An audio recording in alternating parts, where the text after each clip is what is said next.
Senators, we believe that these titans are just the tip of the iceberg.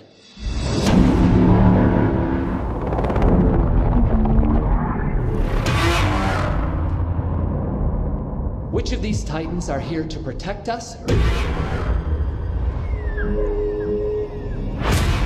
And which of these titans are here to threaten us?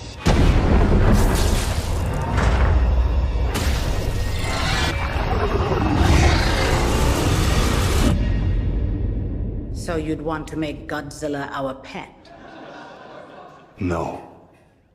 We would be his. Oh my goodness, that was amazing. Let me just grab my notes here. Yeah, this made up for how kind of boring the first Godzilla is by comparison. This movie was highly, highly entertaining. This is the epitome of, to borrow Sean Chandler's terminology, Taco Bell movie.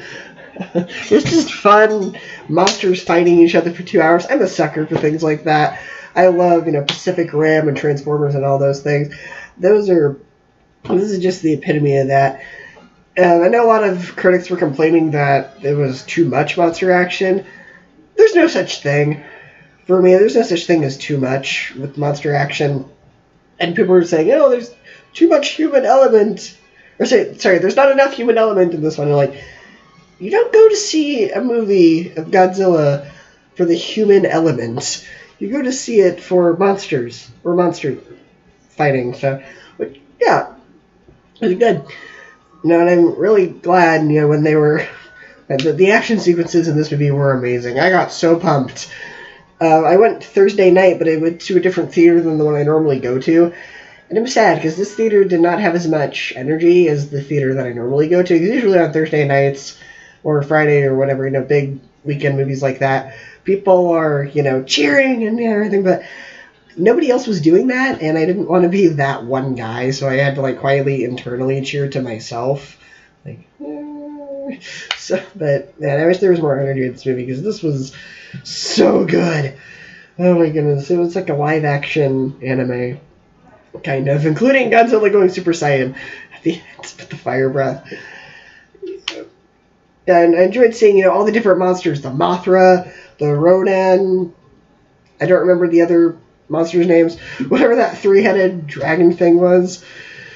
Oh my goodness, yeah, Kong better watch out, because I'm pretty sure Godzilla's going to win. Because, one, he's probably bigger, if not the same size as Kong, I think he's bigger.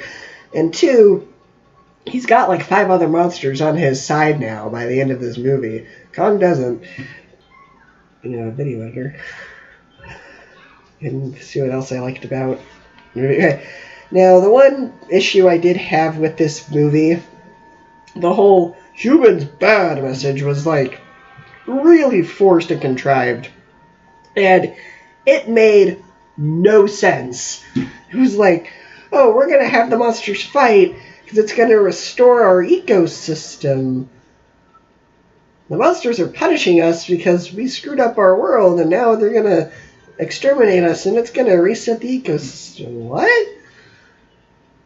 I'm so tired of them shoehorning in the humans bad message, with Infinity War, overpopulation, or even Venom. It was the same thing. But this one's you screw up the environment. No, I didn't go to a Godzilla movie to be preached to. So, I came here to see monsters fighting, which that delivered, but I could have done without the humans bad message. That was the one complaint I had. Yeah.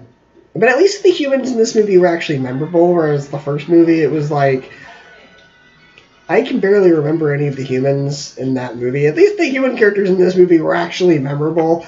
Their motivations, things made sense. But, again, I saw it for the monsters. I got monster fighting action. That's what I got. Whether you're going to like this movie depends on you, personally. Some people really enjoy, I took someone to this movie and they didn't really care for all the monster action, which it's Godzilla, but we're expecting, but they're I don't want to see monsters fighting for 2 hours. I'm well, it's Godzilla. So, but, you know, whether or not you want, like, an actual plot-driven movie, you're not going to get it. But if you want a shut-up, turn-off-your-brain movie, then yes, you're going to get this. And one last thing. The credits, when they started playing Go Go Godzilla, I just jumped out of my seat. It was like, yes! I have been waiting to hear that song in a Godzilla movie, and they finally delivered. That is fan service at its best. So I would give this movie a solid 9 out of 10. This was a delightful movie. It was so awesome, and it's definitely going to be a Blu-ray buy for me.